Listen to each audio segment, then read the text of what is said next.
A very good evening to all brothers and sisters in the Dhamma.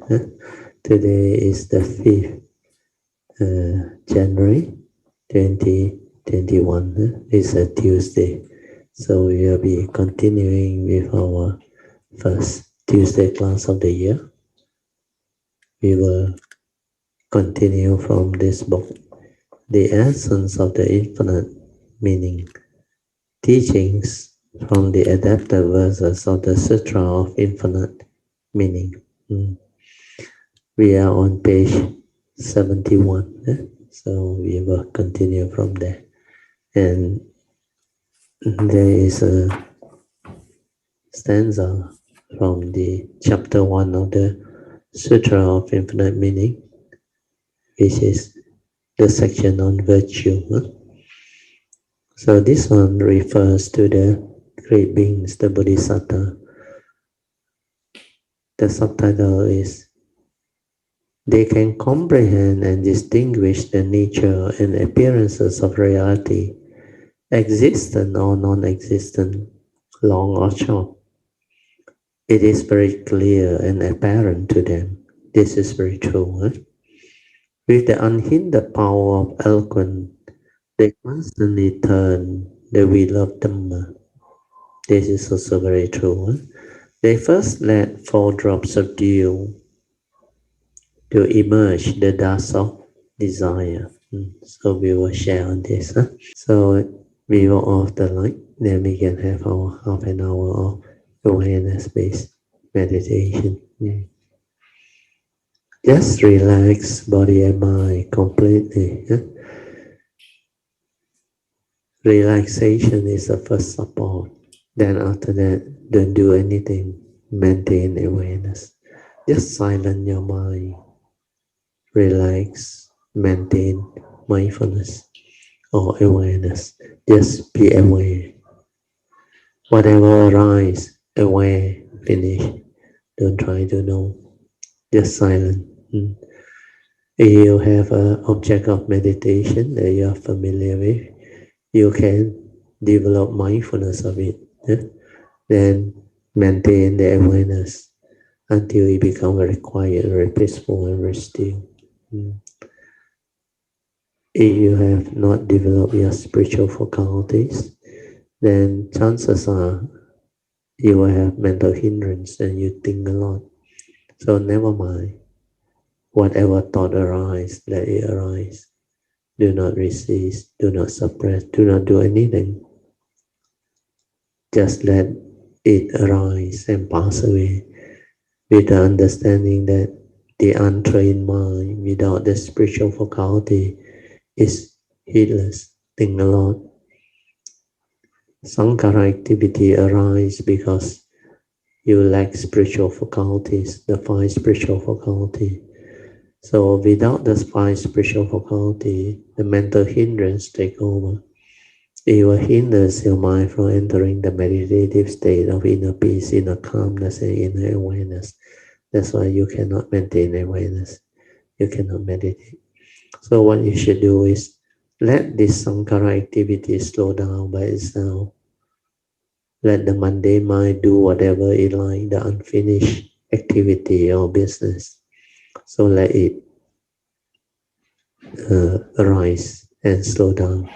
Then finally, when you don't give it any more attention, there is no mental energy to continue to support the proliferation of thinking or thought process. So sankhara will slow down. So if you relax body and mind and maintain awareness, you can witness all this, you can see all this, you can observe all this. So meditation is to understand what is going on within the moment. So when all this slow down, it will finally give rise to understanding. As it slows down, you will start to feel or sense the transformation that is happening. There is like a sudden shift in consciousness, where your consciousness without the sankhara activity, without the thought process, suddenly appear quiet to you. You can perceive through the awareness that the whole thing has transformed. So when this shift of consciousness arises, you will come to realize your true mind, the silent within. So meditation is to maintain that relaxed state of mind, maintain awareness, to develop the ability to understand all this. So when you are able to be aware of your silent mind, that is your true mind, your meditative mind. So relax body and mind completely, maintain awareness, and let Sankara activity slow down. Then you just be aware to realize that nature within, which is the awareness nature. The awareness nature is your true mind, your eternal nature. That silent within, that is just aware, nothing else. Whatever that arises from there is the mundane mind, the thinking mind, the thought process, sankhara. So the five aggregate of form and mind is a byproduct that arises from that nature. So meditation is to be aware of that nature, and from there observe what happened when the mundane mind arises, when the form and mind arise. Then we will understand who we are, what we are, and how we function as a human being. Mm. So all this is meditation. Mm. Then you can witness many things. Mm. Without the awareness, you can't meditate. You cannot be sensitive. You cannot understand many things. So our awareness nature is our true mind. That is the one that is beyond thought, beyond mind. That nature is very beautiful. So you need to stabilize your awareness to realize that. Then from there, you can meditate. Use that to meditate. They can comprehend and distinguish the nature and appearances of reality, existence or non-existence, long or short. It is very clear and apparent to them. With the unhindered power of eloquence, they constantly turn the wheel of Dhamma. They first let fall drops of dew to emerge the dust of desire. So these are what great beings, great bodhisattvas are capable of. Those who take the bodhisattva way after they have established themselves on the path, they will have this ability, which means they can comprehend and distinguish the nature. The nature has two aspects. One is the true nature within. The other one is nature within existence. So the ability to distinguish the nature and the appearances of reality, that is their unique quality. Mm. Then within the nature, there exists reality, whether existent or non-existent, they understand. Long or short, they understand. It is very clear and apparent to them. So this is the power of great beings who has the wisdom and the deep penetrative understanding of truth. Mm. With the unhindered power of eloquence, so most of these great beings, they have the capacity to share Dhamma because they share it direct from their nature, their heart. They don't have to really remember or prepare. So they are very eloquent in the sense that they can just share with you whatever that is understood within their nature. Mm. So with the unhindered power of eloquence, they constantly turn the wheel of Dhamma, which is very true. So the subsequent line is a description. They first let fall drops of dew. That is the analogy for mundane existence. To emerge the dust of desire. Here, dust of desire means the evil roots of greed, hatred, and delusion. Your craving, your desire, your attachment, your grasping, the way living beings deludedly hold on to things. So this title is very beautiful. Then we read on. If we can maintain purity in our hearts and mind, this is very important, and attain a state of tranquility and clarity, then naturally, when we observe other people, everything we see is Dhamma. This is very true. For those who have cultivated, they will know. Maintain purity in our hearts and mind means what? Means you are no longer deluded. You have wisdom. With wisdom comes the understanding. Your nature is very pure, full of wisdom and understanding. That's why there is purity within the heart and mind. So heart is our nature. Mind is our mundane mind, our former mind, karmically conditional for us to come to this existential world.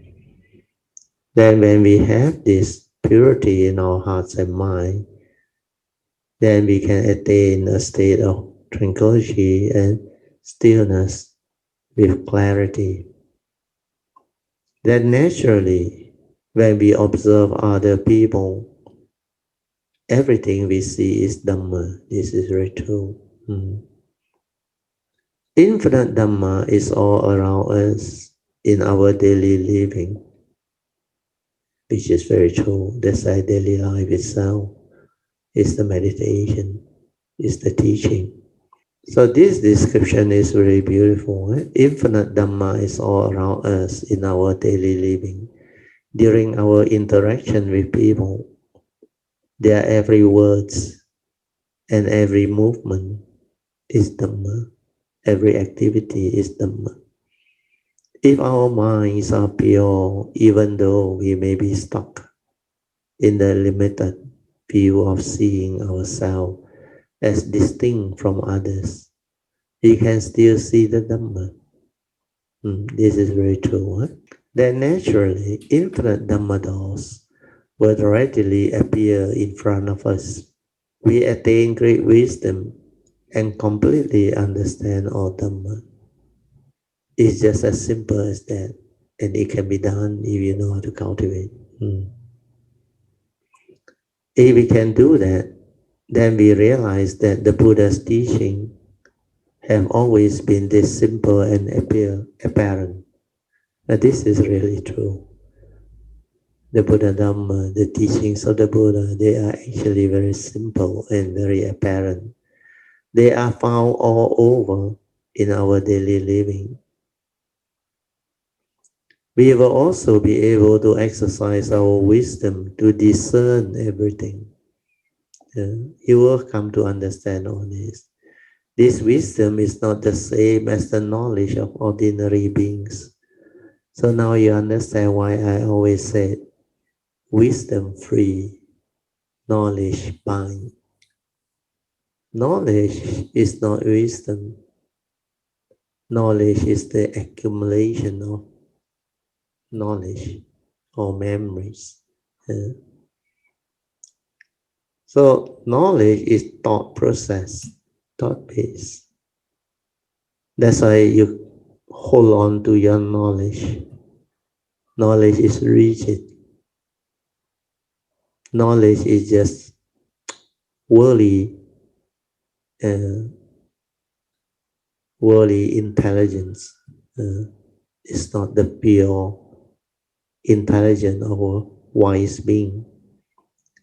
You can have knowledge, but yet you are not wise. So knowledge and wisdom our world apart. Knowledge comes from the thought process, memory, analyzing,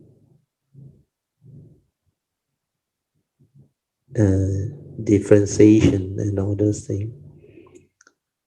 You can have a lot of knowledge in life, but you may not be wise.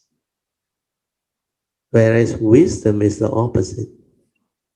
Wisdom is an understanding that can allow you to understand the way things are, who you are, what you are, and how you function as a living being or a human being. Then wisdom can also allow you to understand the nature's law that governs life and existence, all of reality, existence, whatever that manifests. It can explain to you the way things are.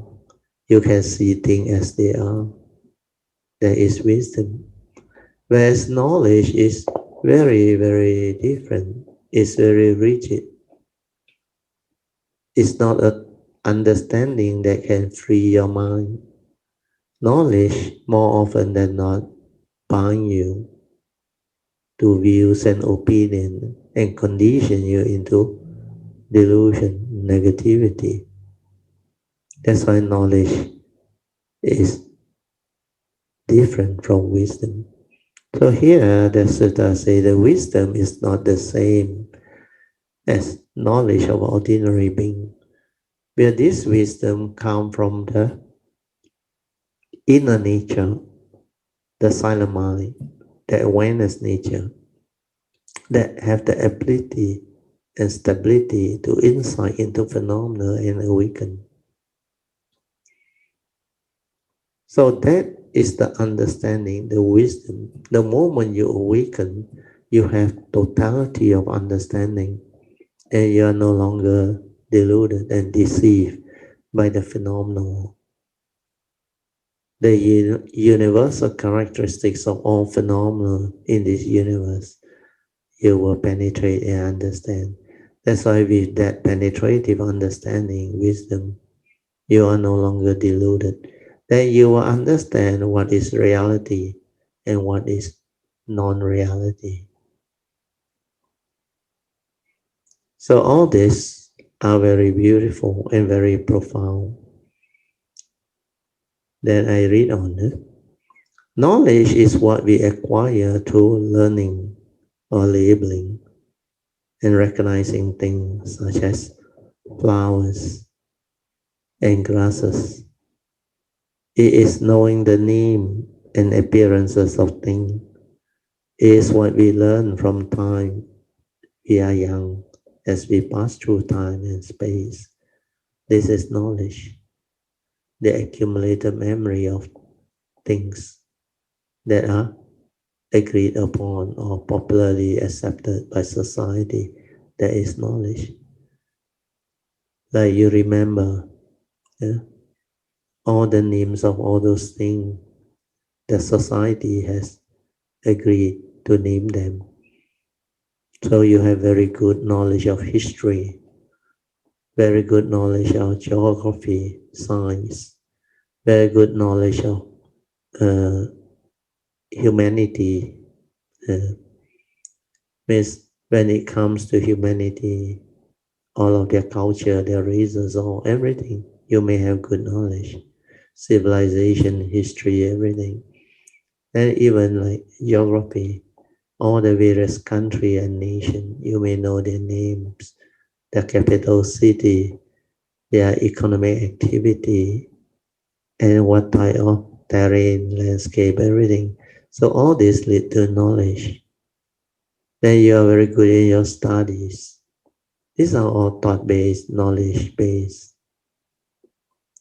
So knowledge can be accumulated through memory over time as we exist, as we learn.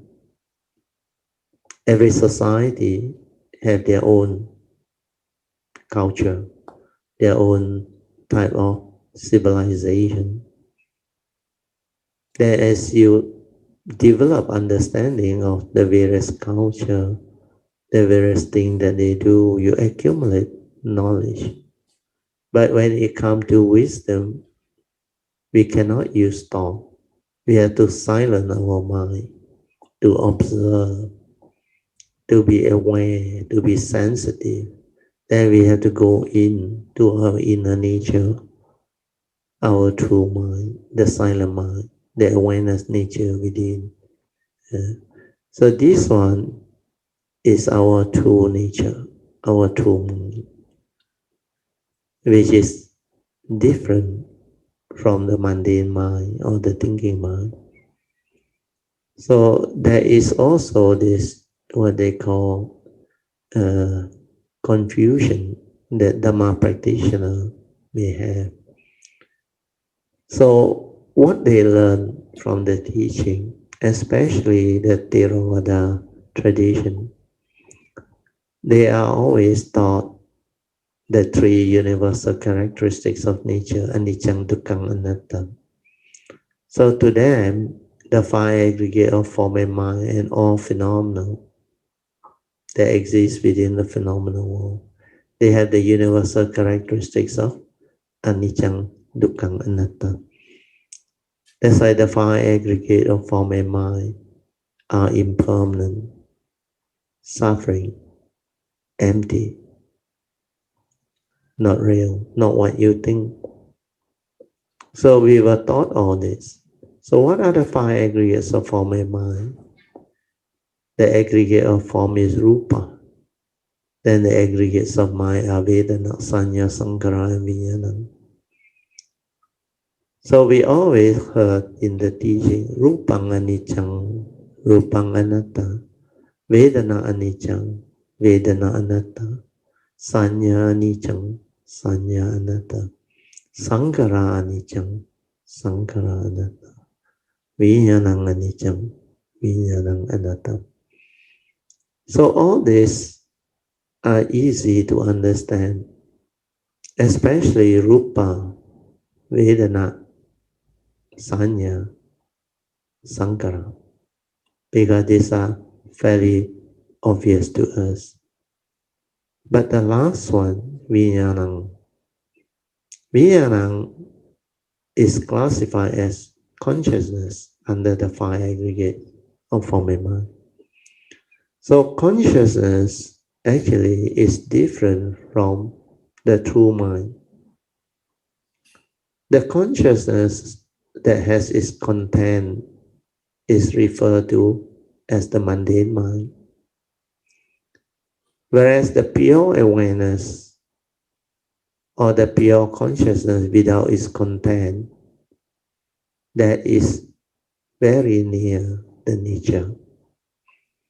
So the pure awareness nature, which is just awareness before the knowing, there is a nature within each and every living beings, especially human beings.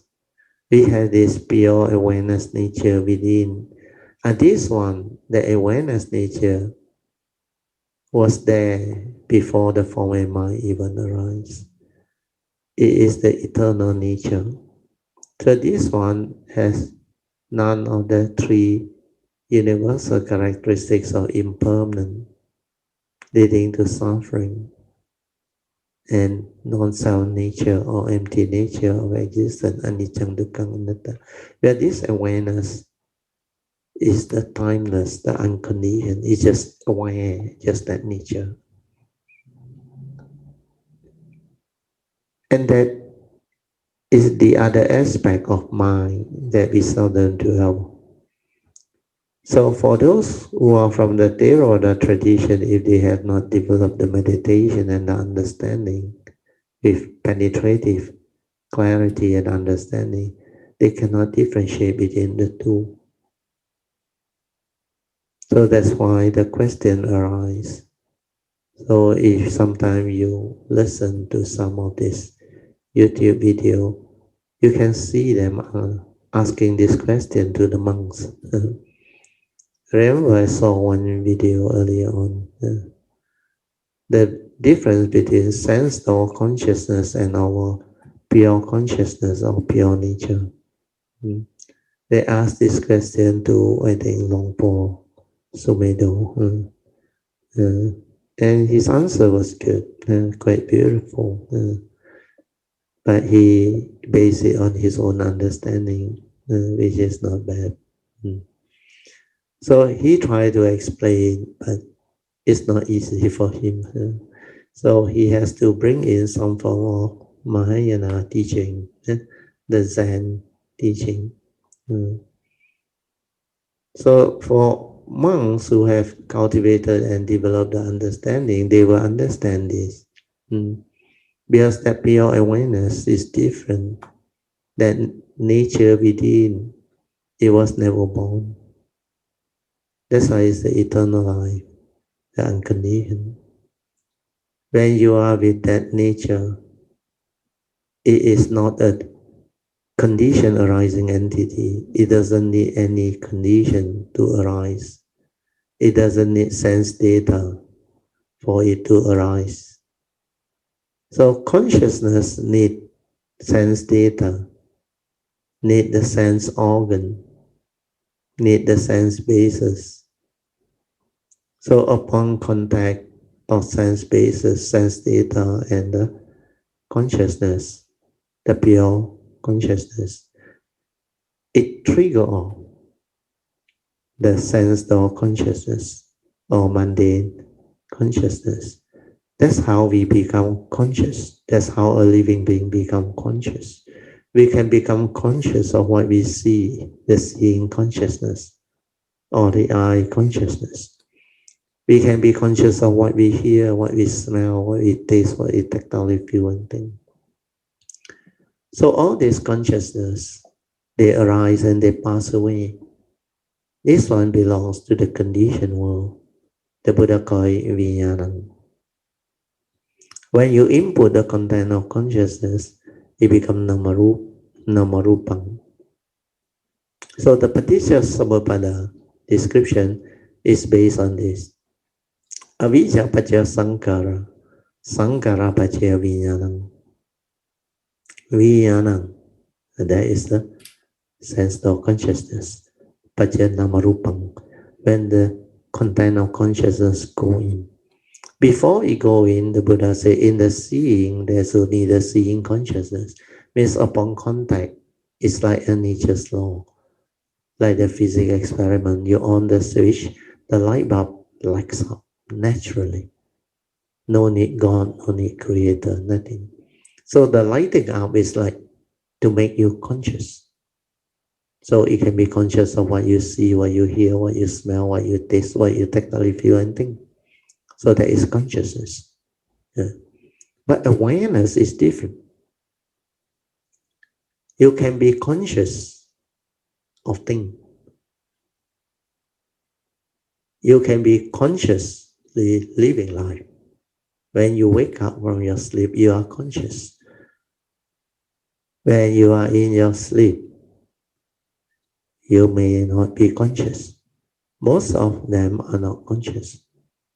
That's why they can arise subconscious thought process. But if you are a meditator, a cultivator, you can sleep. You may not be conscious, but you are aware within. But from the awareness to come out and become conscious is very near, very fast it can come out.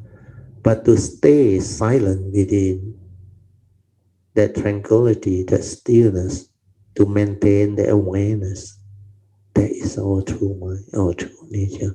So realize that, understand that, because that is a beautiful aspect of mind which living beings seldom have a chance to touch or access. And without that, you cannot meditate. You cannot understand many things. You cannot really observe or awaken.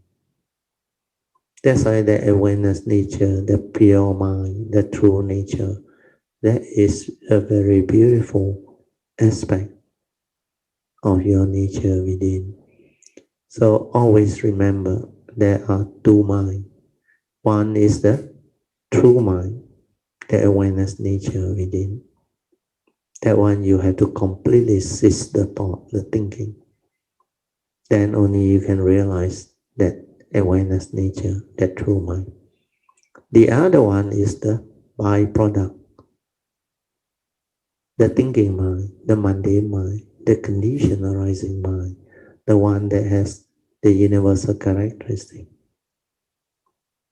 that which the Buddha described under the five aggregate of form and mind.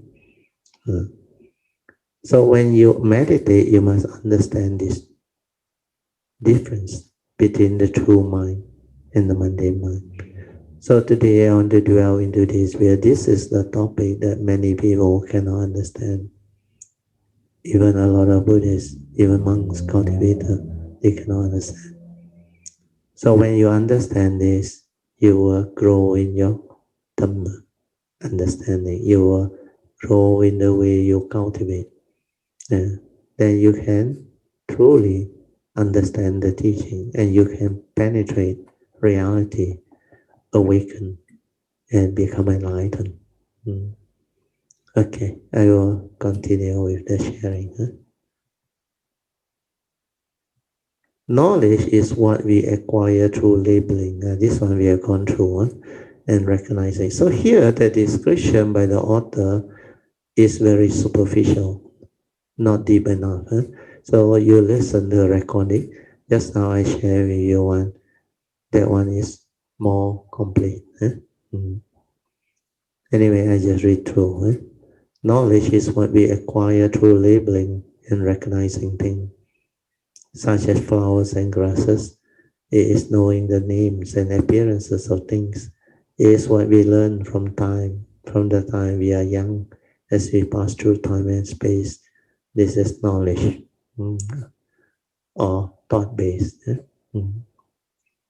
A lot to do with memories, or we call it facts of life. Knowledge is facts of life. And most of these are mundane knowledge. But the Buddha teaches us that beside knowledge, we also have to develop wisdom. That's why wisdom is very different from knowledge. The Chinese character for wisdom consists of character for knowledge, with the addition of the character for sun, which represents an image of universal illumination. Oh, is it? Huh? Wisdom, 智慧, 业绩, and just yeah. Right here, right on the whiteboard. No, right on the whiteboard. I want to know the Mandarin words so that we can develop understanding.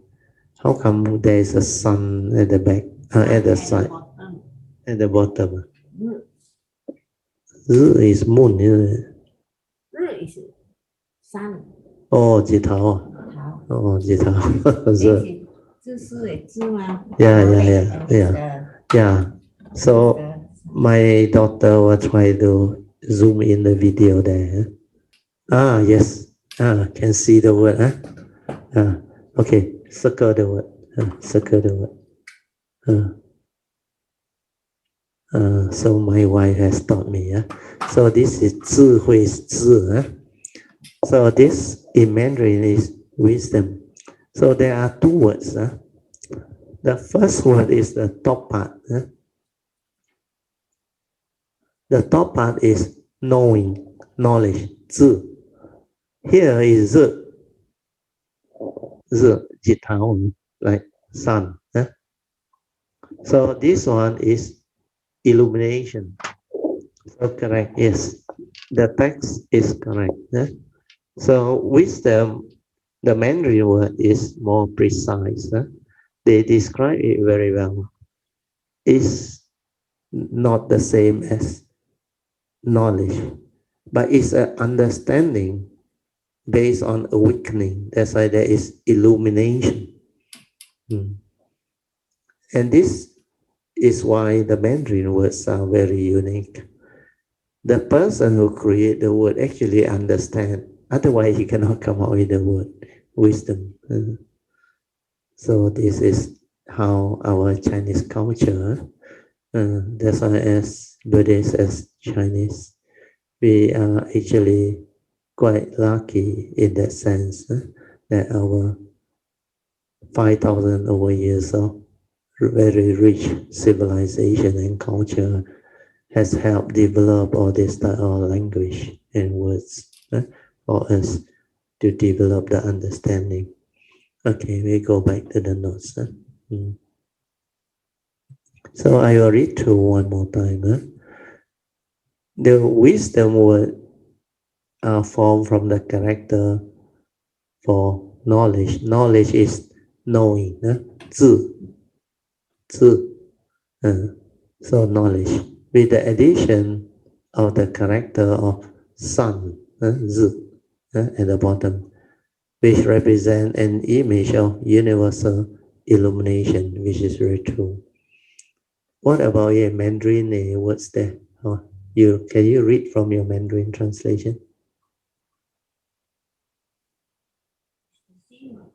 You read that one.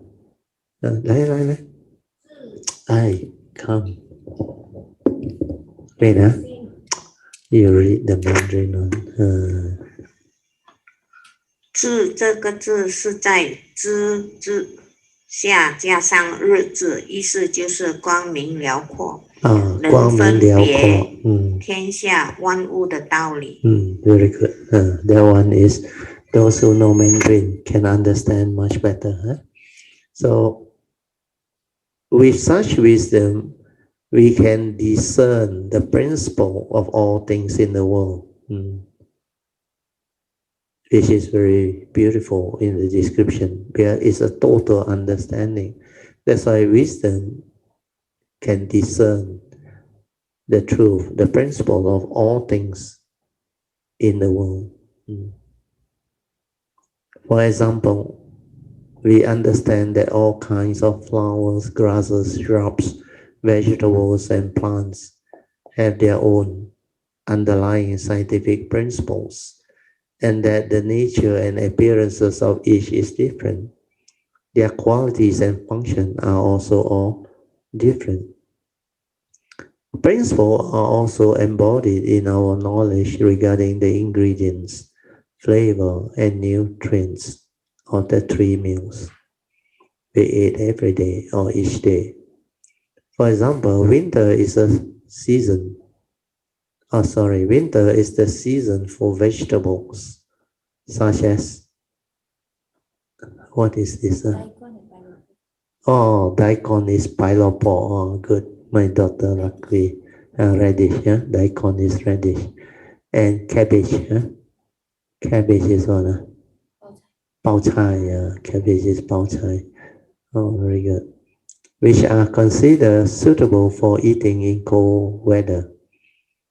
According to traditional Chinese medicine, these show how the principles of material things are in harmony with the principle of human psychology.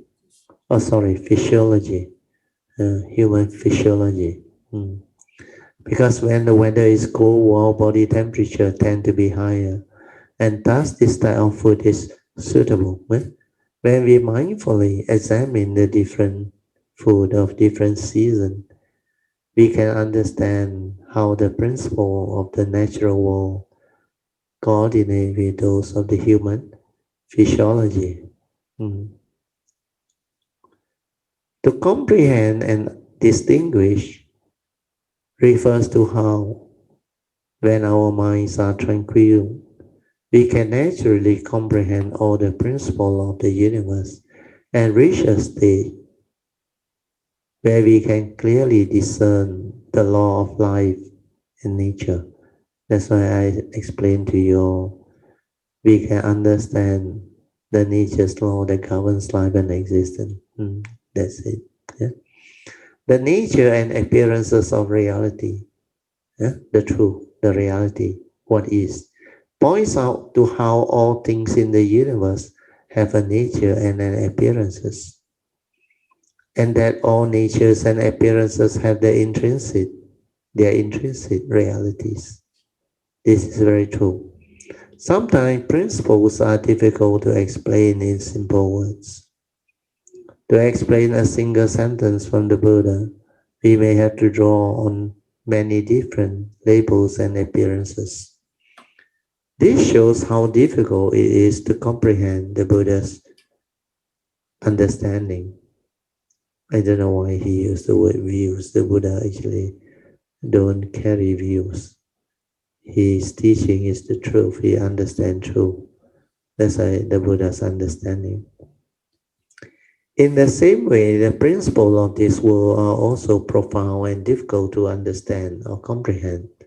For example, some researchers and specialists have found through experimentation many substances that can be used to benefit the human body, such as ones that can prevent cancer or can cure or treat disease. Also, through examining blood and bone marrow samples, researchers have found that stem cells can be used to treat many kinds of diseases. The science of physiology and physics have uncovered profound mystery of life. This is truly wondrous. Long ago, the Buddha taught us that if we can attain great wisdom and completely understand all Dhamma, then we will naturally be able to comprehend and distinguish the nature and appearances of reality. This is very true. As ordinary beings, before we begin to learn the Dhamma, we will see a mountain as mountain, the three levels of seeing, and water as water. As we learn the way, we will begin to analyze, understand, and awaken to see that a mountain is not a mountain and that water is not water. However, we do not realize that at the stage we are only making superficial argument with language. We are still unable to thoroughly understand that in the end, mountains are mountains and water is water. That's why the third phase of seeing. But the great enlightened ones of the universe has already penetrated infinite Dhamma, so he can fully realize all principles of the universe, existent or non-existent, long or short, is very clear and apparent to them. This is very true. Unless you awaken, not easy to understand all this. The answer to this question can only be known by the great enlightened ones of the universe. That's why I say the great beings. Is the body existent or non-existent? That is a very simple question, but it's very profound. Without wisdom, you cannot penetrate. It's just like asking you, is your body you? Is your body real? Do you exist? Or did you don't exist? Who are you? What are you? These are very profound understanding, not easy to comprehend. Is a lifespan short or long? Relative. We have no way to predict it. Some lifespans are so short that we cannot even detect them. And some are so long that we cannot see the beginning or end, like the evolution of the universe. The length of an aeon. But within the existence of an aeon, there are a lot of split-second moments of reality. That's why that one very short. Sometimes you are not even aware of the split second rising and passing away. So we have no way to predict it. Some lifespan are so short that we cannot even detect them. And some are so long that we cannot see the beginning or ending. Everything in the universe is governed by their own nature's laws. and the coming law of cause and effect. The perceivable appearances of all things can be analyzed and broken down into even smaller elements. Yet we ordinary beings still insist on being attached to superficial appearances such as long or short, thereby creating affliction for ourselves. Actually, all material things are formed through the temporary aggregation of the four elements: the earth element, water, fire, and wind element. Even the space that we are in is a temporary aggregation of the four elements. The air contains moisture, which is an element of water. The element of wind is the movement of the air. If the air does not circulate, it becomes stale and unbearable. The warmth in the air is due to the elements of fire or heat element. The element of earth is present everywhere we go. There is a note 13. We have to read that note 13. Oh, sometimes given as air. Okay, that is note 13. Okay, we go back.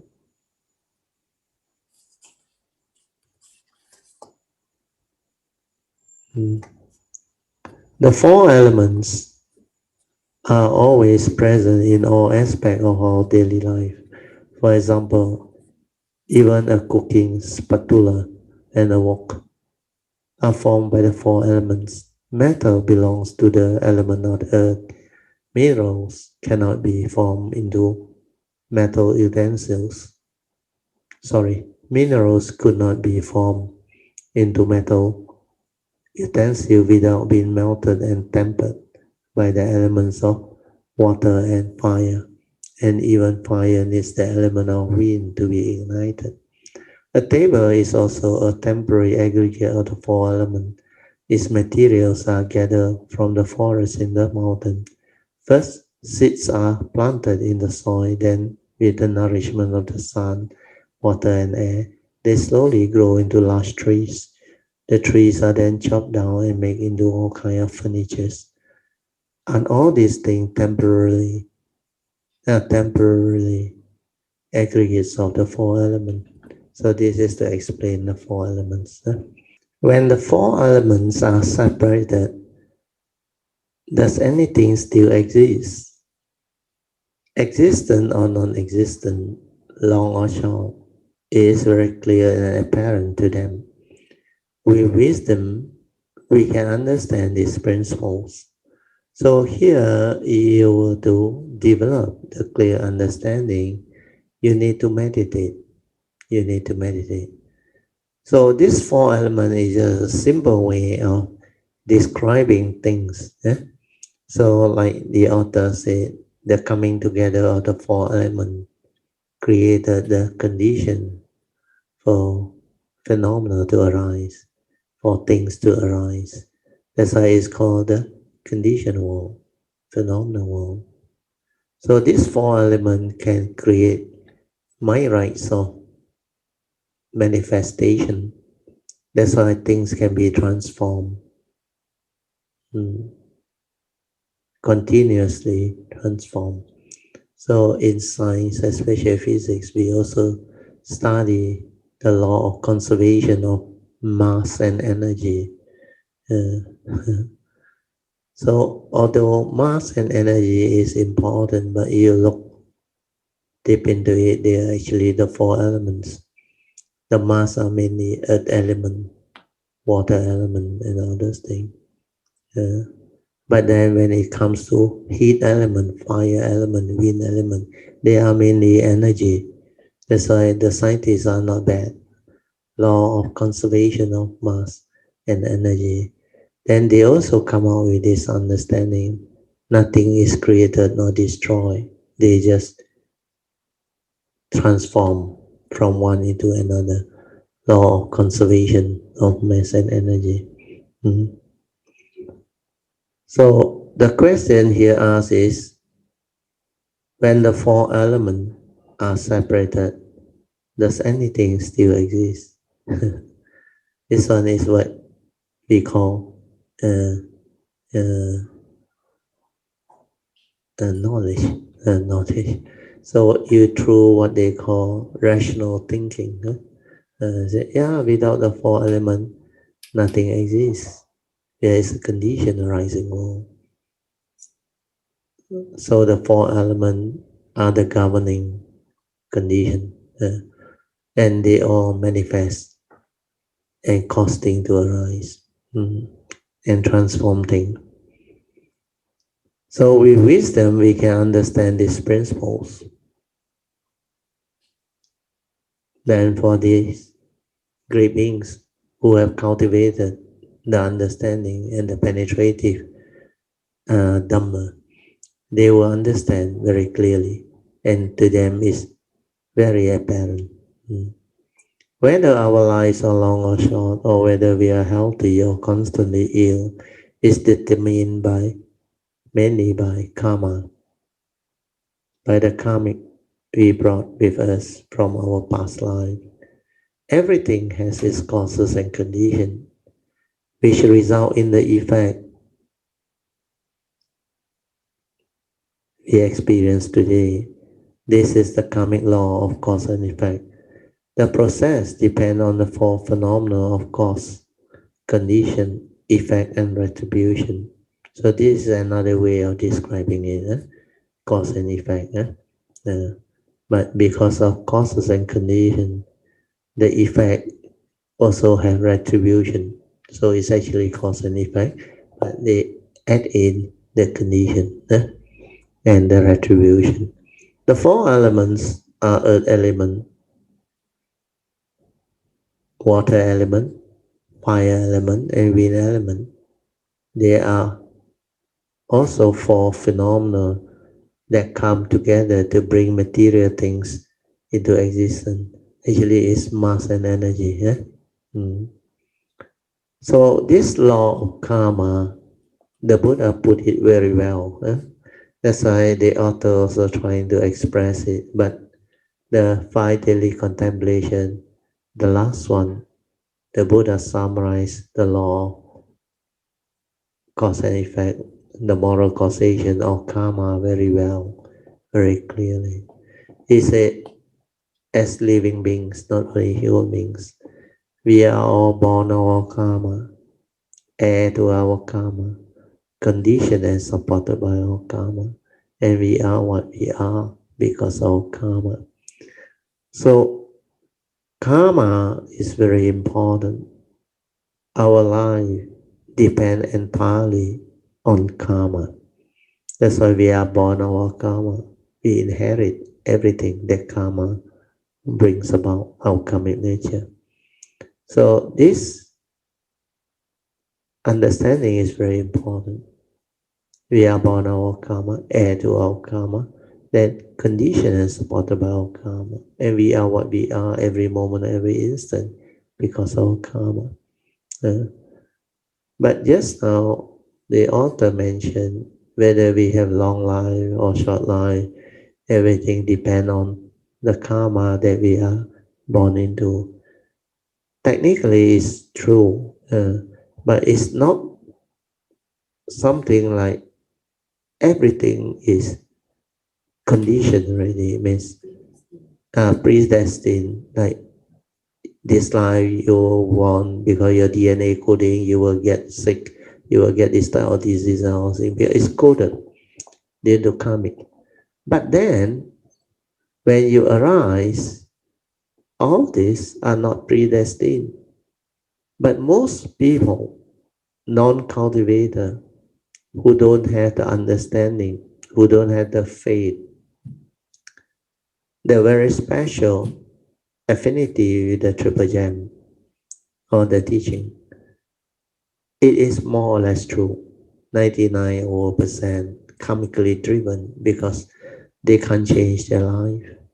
But for cultivators of the way, those who have the Dhamma, those who have very strong faith and understanding, they can actually introduce change or condition within this existence. Because after you are born, although everything is condition, supported and all those things. And you are what you are because of karma. But moment to moment, from this moment onward, you can introduce new condition. And such condition can be very unique, very peculiar, and full of understanding and wisdom that it can cause things to arise and change the course of destiny. That's why karmic, we call it the karmic retribution. You can only avoid it through one way, wisdom. Whether avoid your lesson or you walk through it with understanding. Only wisdom can do that, means understanding the Dhamma. So you know how to introduce all these causes and conditions and follow the Dhamma way, then a lot of things can still change. But this only happen to great beings, cultivator of the way. So that is the part I want to add.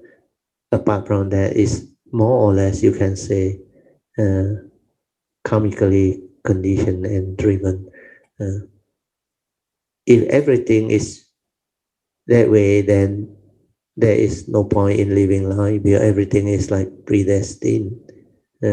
So like the saying goes, Sir Francis like wrote this, which is very good. The past may condition us, but it does not dominate over us. You understand the deep meaning? Because past is already gone. The karmic thing already there. You cannot change. So it will condition you. It will make you what you are now. But it does not dominate over you because from this moment onward, you can make a difference to your life. You can use your wisdom and understanding to change, to evolve. That's why enlightenment in the here now become possible. A deluded being can turn and cultivate and become enlightened, just like the case of Angulimala, a murderer, a robber, such deluded and violent being can turn around after he met the Buddha because of past causes and condition and affinity. Then the moment he understands, he seriously determined to change. He threw away all the weapon, everything, and decided to take refuge with the Buddha. Decided to become a follower of the Buddha, a disciple of the Buddha, to take refuge and change over to a new life to cultivate. So Dhamma is something very unique, where you have the causes and conditions to bring forth the understanding that it can change your life, transform your life, and make you different. So as cultivator of the way, depend on your cultivation, your karmic inheritance, and your spiritual nature. You have already cultivated very long. You have already developed your cultivation to a level where you can have such understanding. Then whenever you come, you are beautiful all the way. It's like everything is already properly developed through your understanding, your vows, your aspiration, your pure wish, and all those understanding. Then every segmented life that you take to come as a bodhisattva, you will have beautiful life. It's like everything already pre-planned for you, and your nature is very different. But for the rest who don't have that type of cultivation, they are mostly conditioned and driven by their karmic past. Unless they have certain affinity with great beings and the great beings' nature or the cultivator's nature, there is unlikely to be causes and conditions for them to meet the enlightened one and develop this understanding and change their life. That's why during the Buddha Sasana, which is now, all these are possible. But without the Sasana, my nature realized it's not easy. Not easy. So this Dhamma that the Buddha has expounded based on his realization is very important, very useful.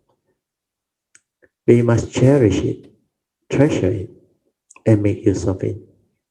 We must commit ourselves with sincerity, faith, and determination, and perseverance to go all out to cultivate this teaching so that it can transform our life.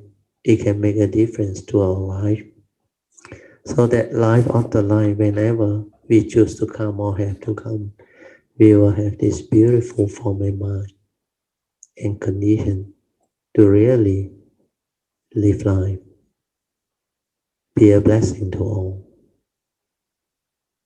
to experience all of the very, very pristine beauty and wonders of life. So these are possible. That's why within the Buddha Sasana, which we are having now, all these are possible. So have faith, be sincere, persevere, and cultivate, determine strongly. Take the vow, the Bodhisattva vow that I have shared with you all. Then strive on with heedfulness, cultivate diligently. Okay, we will continue. All Buddhas and Bodhisattvas come to the human realm for the sole purpose of using their wisdom to teach sentient beings the principle of the universe. This is very, very true. Spot on. That's why without great beings, without the Buddhas and the great beings, the Sambuddha and the great beings, the Bodhisattvas, coming to the human realm for the sole purpose of applying or using their wisdom to teach sentient beings the principle of the universe or the secret of life, the Dhamma. Then it's not easy for living beings to liberate their mind, to awaken. Because there are Buddhas and Bodhisattvas with their great nature keep on coming to the human realms for the sole purpose of helping the sentient beings to develop this clear understanding of the Dhamma. These are possible. All this become possible. But sentient beings' problem is they hold on to their foolishness and attachment. Their minds are clouded, covered with ignorance. Thus, they cannot reflect deeply on or comprehend the principle behind existence and non-existence. Some of these are because of their karmic area life. They cannot receive, no matter what, they cannot receive. They don't even have the condition to listen or receive. Because even this life, my nature realize, some people I know them, they are actually have the condition to receive all this, but their karmic obstruction and their karmic condition prevent them from receiving. There is no way. You can't even try to talk to them. There is no way. Something is very wrong, like obstruction, the karmic obstruction, very severe. That's why I just let things be. Not until something happens. It can't means it can't. Sometimes even your own loved ones, when there is no condition, you can't share, you can't teach. So we cannot be like too eager to share and teach just because they are our loved ones, they are our friends, our colleagues, people whom we don't know very well, related to us and all those things. No, Dhamma is not like that. Dhamma is condition arising, causal phenomena. Without condition, nothing happens. So these people, they only focus on the confine of long and short, the duality within the existential world. And they tend to quarrel over this duality things endlessly. They worry about life. They are so attached to things. They are so concerned with so many things. That's why ignorance and delusion can really be very detrimental, can cause a lot of suffering and affliction to living beings. Then I will read on the next paragraph. If our mind are pure, then we can clearly reflect on our surroundings and comprehend that everything is Dhamma. This is very true. Thus everything is very clear and apparent to us. When we clearly understand this principle, we will have the unhindered power of eloquence. Sometimes we will hear principles that seems to make sense, but are in fact incorrect. This is very true. Like I always said and shared with you all, whatever that is logical may not be the truth. The truth is most of the time, if not all the time, opposite of what is logical. The logical may not be the wisdom way. Whatever that is logical may not be the truth. When we clearly understand this principle, we will have the unhindered power of eloquence. Sometimes we will hear principles that seems to make sense but are incorrect. This is because modern people, through endow. This is because modern people, though endowed with abundant knowledge, that's why knowledge, but they lack the wisdom of discernment. Because the logic, she also knows, the author, because the logic in our thinking is incomplete. That's why logical may not be the truth. We remain attached to the appearances of things and principles, and thus we create many conflicting views and opinions. The author used the word perspectives. Not so good a word. I think the translator's problem. How can we attain the unhindered power of eloquence? We must have a very tranquil and clear mind state that clearly reflect all matters and things, and then deeply contemplate them to gain understanding. This is very true. This is similar to the round convex mirror that we often see at road junction. They can reflect a wide angle of views and let people clearly see the coming cars from all directions. If the mirrors are flat, then the scope of what they can reflect would be limited. This kind of mirror can be compared with the great perfect mirror wisdom described in the Buddha Dharma. So this type of mirror in science we call convex mirror or concave mirror. Wisdom is like a perfect rounded mirror. It can clearly reflect all states in the world. Surgery volunteers often talk about coming together in perfect harmony like concentric crystal spheres.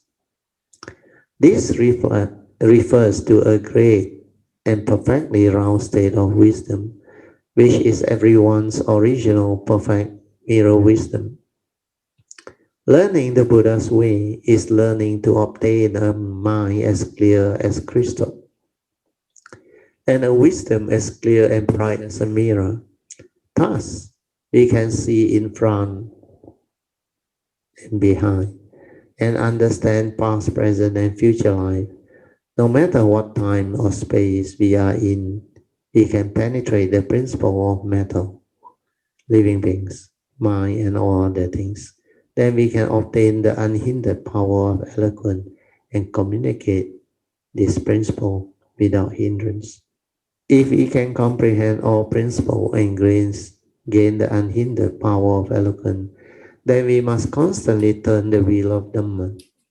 We can help sentient beings eliminate the ignorance in their mind turn their states of mind into one that is pure and bright, and return to their intrinsic nature that is equal to the Buddha's, our Buddha nature. To turn the wheel of Dhamma, we have to start with our own mind. This is very true. We have to start with mind, basic principle of mind. To turn the wheel of Dhamma, we have to start with our own mind. If we cannot turn our mind around, but remain trapped in confusion and ignorance, then the state of tranquility will not surface. This is very true. You must realize your true mind to have this state of tranquility and stillness. Then even if we often explain the teaching and write many essays, it would all be mere chattering. So when we hear Dhamma, besides needing to thoroughly comprehend the truth, we need to simultaneously learn to eliminate our habitual tendencies.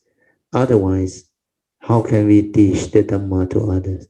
That's why you must straighten your view and root out habitual tendency. To reach the point of attaining the Buddha's view and understanding ordinary beings, to reach the point of attaining the Buddha's understanding, the word view should not be there. Ordinary beings must first learn to turn their ignorant mind into the mind of Buddhas and Bodhisattvas. This requires us to constantly listen to the Dhamma. See, the Avijja Sutta, have Dhamma friend and constantly listen to the Dhamma and take it to heart. Then apply it little by little to ease our restlessness and keep our mind pure. Thus, we are able to stay unaffected by affliction and external influences and can avoid having distorted and discursive or inverted thought process. This is how we first let fall drops of dew to immerse the dust of desire. So this is just an analogy. Let fall drops of dew to immerse the dust of desire. It is part of the process of turning the Dhamma wheel. So this is beautiful. 2 more minutes before we end. Okay, I read on.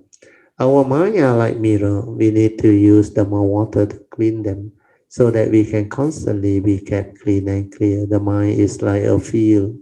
If we do not nourish it with Dhamma water, then even if we have good seeds, they will not survive or grow. The first let fall drops of dew indicates that we should not underestimate even a few drops of dew.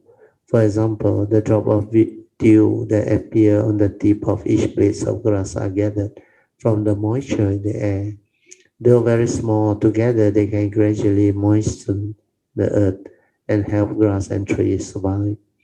No matter how much Dhamma we hear, as long as we can absorb it word for word, phrase for phrase, and make use of each principle in our daily life and in our encounter with people, then bit by bit, it will enter our mind, it will stabilize inside our nature and naturally emerge the dust of desire. There are 5 desires in the world, and all ordinary beings are affected by them. Life suffering arises from the ignorant desire and affliction of our mind. When we completely eliminate our desire and things of the world, we can then free ourselves from suffering forever. This is very true. Means no more craving, no more desire. Engaging in spiritual practice is learning and practicing how to eliminate ignorance and affliction, and using Dhamma water to nourish our mind, regardless of how much Dhamma we hear each day. As long as we can adopt even a phrase or one teaching, it will help us to develop our wisdom life. Go to the 5 desires. So the footnote, the 5 desire means our senses, the desire of sight, sound, smell, taste, and touch, also thought process. Also sometimes given as food, sleep, sensual pleasure, wealth, and fame. and also idea. Huh? They miss out the sixth one. Oh, they say five desire means the senses. Sorry, the sixth one is the mind. Okay, we end. Huh? Thank you so much. Huh? So we can now have our second session, which is reporting of meditation, followed by question Q&A, and also you can share your experience of Dhamma in daily life. Yes.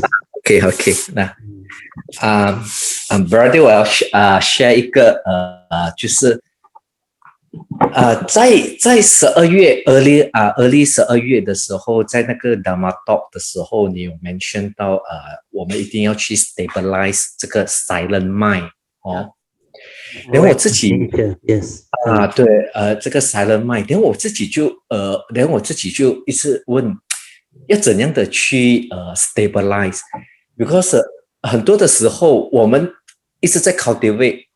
当我们到了那个 level 的时候，at that level 我们是觉得我们已经是 fully 的已经是就是在那个 level 的时候，我们已经是完全的是 maximum 了。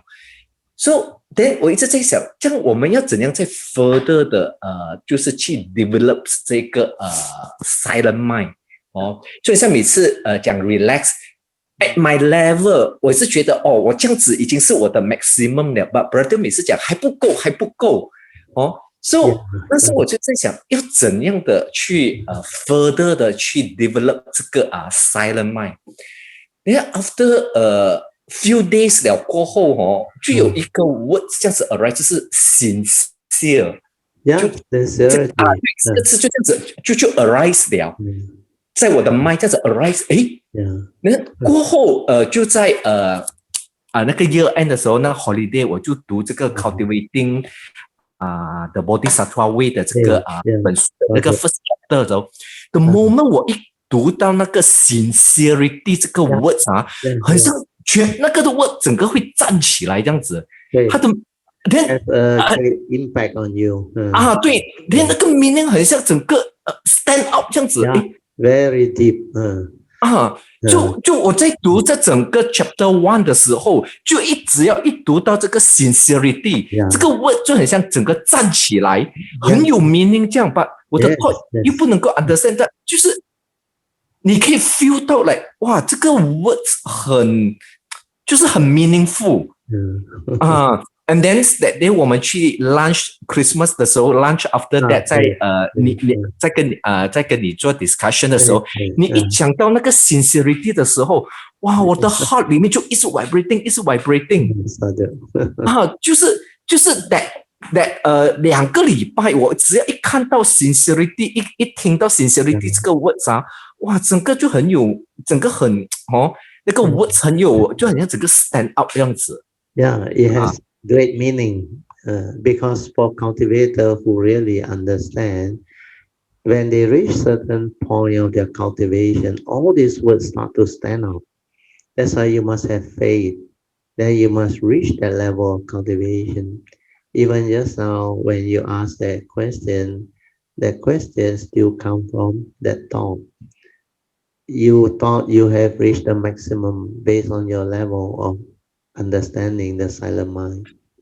Then you had this thought asking the question, how can we go deeper? And how can we do it? So all this is the thought. That's why I say, when you are sincere, you just do. When you hear this type of pointers or instruction or words, you must have faith and just do. Then when you do, you will understand. Because that nature has a lot of possibility. To stabilize that nature is my right type of possibility.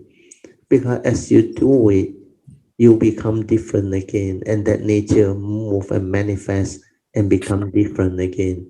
Because that nature is very, very difficult to understand. That's why you must go deep into it. You must stabilize it. You can only stabilize it during formal meditation. when you are really meditating in the formal posture without any movement. Yeah. Whereas daily mindfulness, the active type, you can't stabilize it much. You can only stabilize your awareness. That is the dynamic, specific phenomenal awareness. But that one cannot stabilize your nature until it's very stable. When I say stabilize your nature means go to the fourth support, trust. Let that nature do it by itself. So when you trust that nature, you silence everything and go to the heart area, the gateway. Then let that thing, the awareness nature stabilize. Then a lot of movement, like what Pochen go through. Then the yin and yang energy, they will melt inside and they transform. That after they transform, there's a lot more.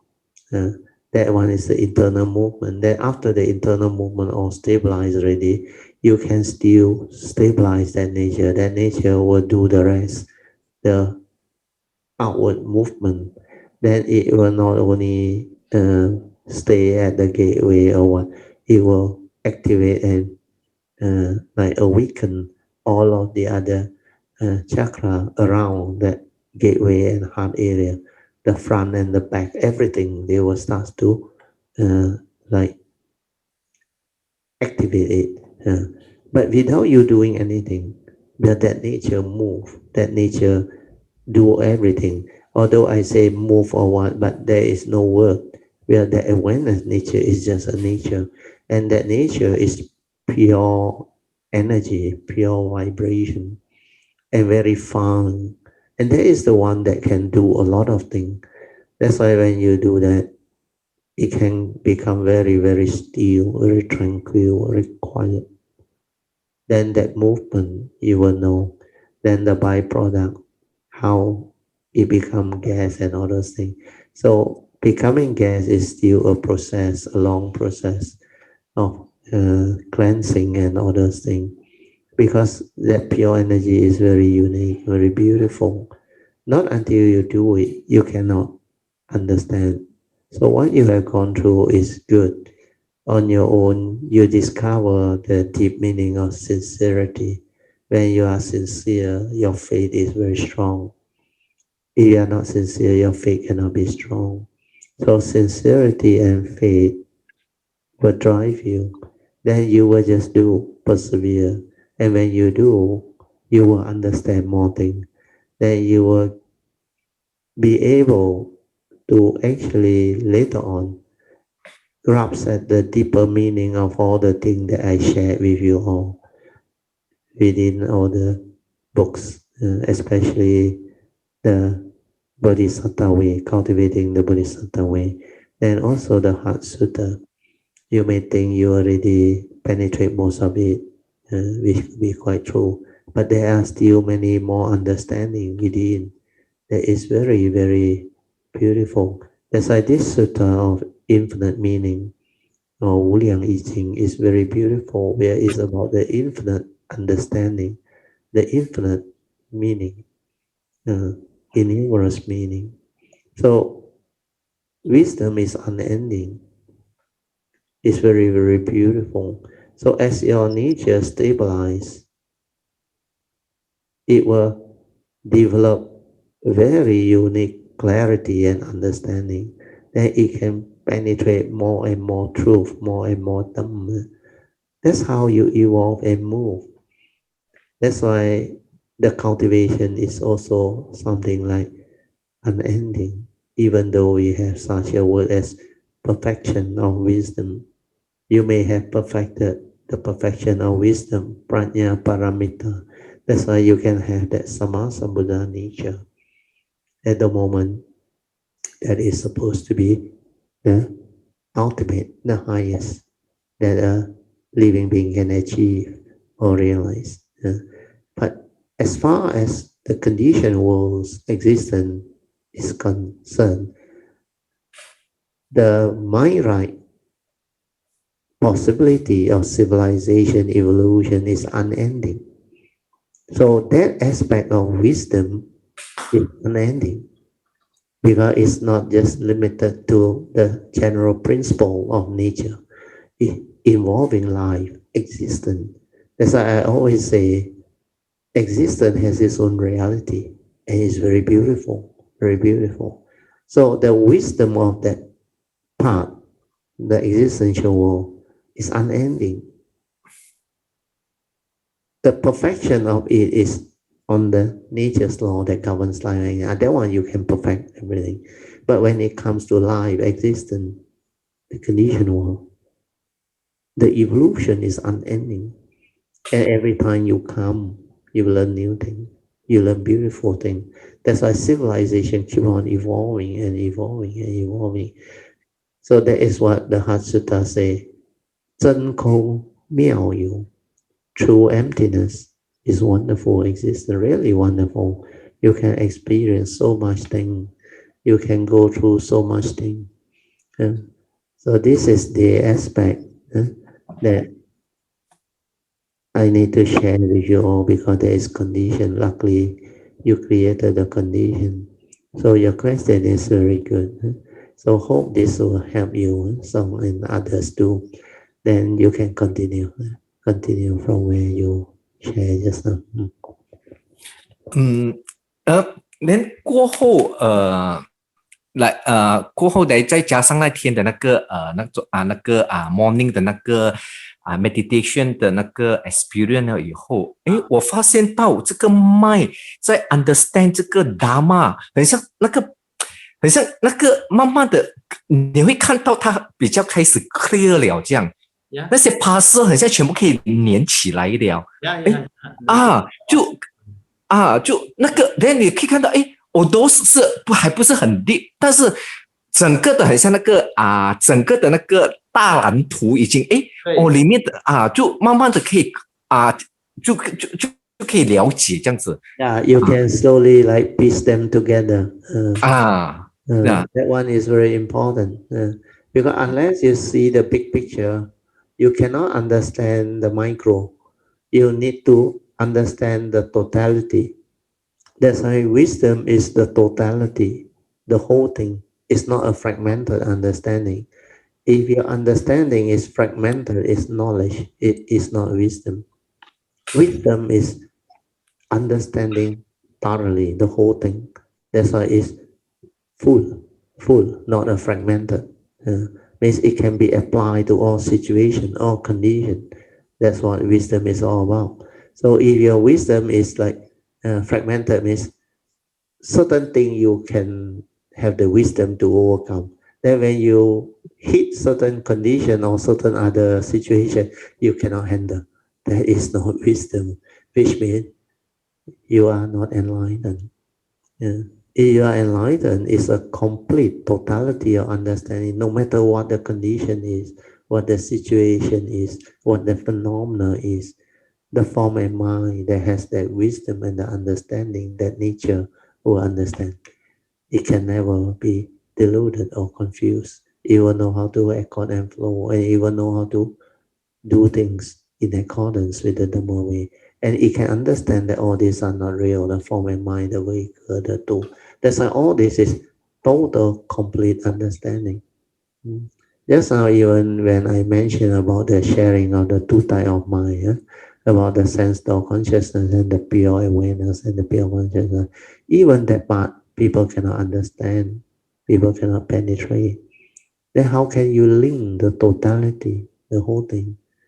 Because what is that form and mind also they don't know. Karmically conditioned vehicle and tool for them to come, they also don't know. Then what is enlightenment? Who enlightened? What enlightened? Who die? What die? Who are you? What are you? Do you exist? Is your body real? Is your consciousness real? All this understanding need the complete totality of understanding. That's why all this is linked. That's why I teach you the complete teaching. Who are you? What are you? The form and mind, the five aggregate. This is dependent originating, not a permanent unchanging entity. All this they cannot explain, they cannot understand. They many times the cultivator, they confuse themselves. They think they are the form and mind. They think they are the one looking for enlightenment. They think they are the one enlightened. Then towards the end, they realize the Dhamma doesn't say that. The Dhamma says no one to be enlightened, no becoming. So they are very confused because they can't explain all this. But based on what I have shared with you all, taught you all, we have very clear understanding and we know what this form and mind is all about. The segmented life, every life that we arise and manifest. This is just a vehicle and a tool, and this is subject to karma, and it complement all the teaching, the salutation to the Sangha, everything match, the duty and all those things. But nowadays, very few cultivators understand this. Not even monks. Not easy. That's why with the sasana and with the good karmic affinity and conditioning and condition that you all have, you all are very blessed. And we are very, very fortunate to have such beautiful condition to share all this Dhamma. And these are very beautiful, very profound. That's why Maitreya requested it. Then it will be recorded in the website, and this can be shared over long period of time. So all those who help make this a reality and possibility, they will inherit beautiful karmic condition for their nature to arise in the future to receive all this teaching. But you contributed to its arising. Then whatever is spin-off in future, all Kayamita who has become part of this big Kayamita family and those who have out, they will receive all this teaching in a very easy and beautiful manner.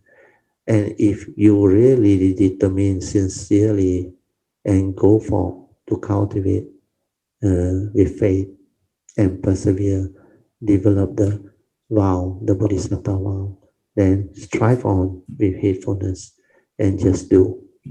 Then all this become possible. You will stabilize your understanding, then your nature through the vow, life after life, whenever you come, whether you choose to come or you have to come, you will have this right view, this understanding, and you will know how to move from here. You must plant the seed of Bodhi with great faith, sincerity, and determination until it becomes very, very stable. Until this life, everything is very clear to you. If this life, everything is still not clear to you, what do you expect when you come back? It takes a while to connect all these things and learn all these things again. That's why you have to do it over a period of time. So this is the best window. So do it. Sadhu to you. So you can continue. Okay. 就很像那是我讲连我有几个那个 dreams 也是 continuous 的 recently。但以前我每次做了这个 dreams 了以后，我就那个 dreams 是一直在 disturb 我。But 这一次他在 appear， 因为我很久没有做梦了。那他就 last 2 week， 哇，全部一直出来。然后我再去 contemplate 的时候，我不是只是被那个 dream disturb， 然后我可以看到，这些 dream 的 arise， 它的 behind 都是一个那个 fear 的那个 factor 来的。对。但是因为那个 fear because of 那个 fear， 然后我们就在那个 dream 里面，我才发现。我在那个 dream 里面是 full of fear 的。这个for you to root them out, because these are your deep, what they call unconscious one, the unconscious one trapped inside, very deep, unconscious fear. When you are unconscious, they release out. So they release out through dreams. Then if you can reflect, contemplate, and understand, that's how you stabilize the understanding and root them all out. Very good. That's why you will trace back. Because when you are in that type of the unconscious state of threat, fear, this unconscious release is very deep, very difficult to release. until you are very quiet in your sleep, then it will manifest. Then through dreams like that, then later on the dream will change. There are many types of transformation as you go in. So initially, like you have total control of the dream, like you know you are dreaming. You have that understanding. Your nature know this is a dream, so you can do a lot of things. But that one will pass. That one is the early phase. Then later on, your consciousness will transform. Then the dream will become more and more, more and more. I should say, the deeper subconscious leading to the unconscious. Then to release all this is not easy because once this one come out, you are not able to become aware that you are in the dream initially. But later on, when your wisdom arises and you understand all this, then this one slowly like become very fine and disappear. Then like no more, gone. That's why it continue to evolve and go in. Very good, Sadhu. You continue to describe yourself, your dream. 那我过后我就 realize 想我讲，要不是如果我们没有去 release 这些 subconscious 的这个 fear， 它就会很像一个那个那个炸弹这样子，就在你的 deep conscious 里面。Anusaya, later tendency deep inside that. 它就变成了 manifest. 它变成那个 habitual， 然后我才知道，以前我一直很多的那个fear， 一直 arise， 然后我一直跟人家讲，我也不知道为什么我会有这样多的 fear。后来通过了这个 dreams 了，一出来我才知道，哦，原来我们的 subconscious 里面的这个 seed， 它的这个 seed， 它 become as a habitual 的，一直在让你一直在里面的一直去react。Then it become as 一个 karmic 来的。对 ，it's a release。如果我们没有 release 的话，它就很像一个 karmic， 这样在里面一直我们就一直在里面一直 react。Latent inside there, it cannot come out. It cannot come out, but it's still there. That's why you cannot root out that type of subconscious fear and the unconscious fear. That one is very deep. But you will come to understand all this as you cultivate. Then you have to stabilize the awareness nature. Otherwise, all this cannot come out. All this cannot happen. Very good, Sadhu. Continue. Then after 这个 dreams 的2个礼拜过后哦，因为我发现到我在 daily 里面，我没有这样多的 jutting mind 了，就 most of the time 是 silent。And then 我也没有那种 fear 的那种那种习惯呐。以前一点点你的 reaction 就是 fear， 一点点就是 fear Correct, yes, very good. 现在就没有了吧 most of the time 就是 silent 这样子。Correct. That's why you can see the transformation happening after you start to slowly develop the understanding to root out all this subconscious and unconscious fear. Then you become different again. Then nothing can really affect you. On the surface or superficial level, the conscious level, you already break free. But at the subconscious, unconscious, there are still layers of this type of thing that we need to root out. So all these are possible. Very good, Sadhu. 所以现在变成我在 daily 我也发现到，只要我没有做东西，我一 silent 坐住的话，我就很容易的 aware 到我的那个 heart area 的这个 vibration。那我刚才在 restaurant 吃 dinner 的时候，我 after order 我一坐after 我 order 了那个 food， 我坐在那边，我整个人就一直在那边，就一直这样子 vibrating。我发现到现在，只要我一 silent 坐下来，就是一直这样子。Your awareness has become more stable and more refined, and you are more sensitive. That's why at all time you can be aware of your heartbeat, your nature there. So you will stay there. That's why you will act from there, think from there, do things from there, everything from there, from your nature you manifest. Then later on when you share, you don't use memory anymore. You straight from your heart, you share. Because the Dhamma, the understanding that is already there, is always there. You won't lose it. You don't have to remember anything. When the causes and conditions arise, you will know how to reply. You will know how to explain things because it has become an understanding that is always with you. It's not a knowledge. That's why you don't have to carry them on your brain, your memory. You don't have to remember them. That's why whatever you ask me, there and then I can explain. And if I don't know beyond my knowledge or wisdom or understanding, I admit this is not my field. I cannot explain to you. Certain field that I don't know, I have to tell you I don't know. Because ours is spiritual. If it's non-spiritual thing, people ask me if I can understand, I will explain. But if I feel that it's beyond what I can understand, it's not my specialty, my field, I can't. It's just like vaccine, medicine, or I can't because this is not spiritual. These are scientific. So scientific has its own understanding. But even as a spiritual cultivator with this type of spiritual understanding, and basically I'm a civil engineer, technical person, I realize most of the thing I can relate to and understand much faster and deeper than normal people. Uh, Even though they may be specialists in their own field and all those things, but they don't understand the totality of it, the whole movement behind. So in that aspect, they are very knowledgeable in that specialization. So they have their limitation. That's why they also have suffering and misery. But for us, with the spiritual understanding, we can gain all this knowledge, so-called knowledge or understanding of the scientific world and all, the AI, IT, everything. But yet, we are not entangled. We will know how to use it, but not deceived by it.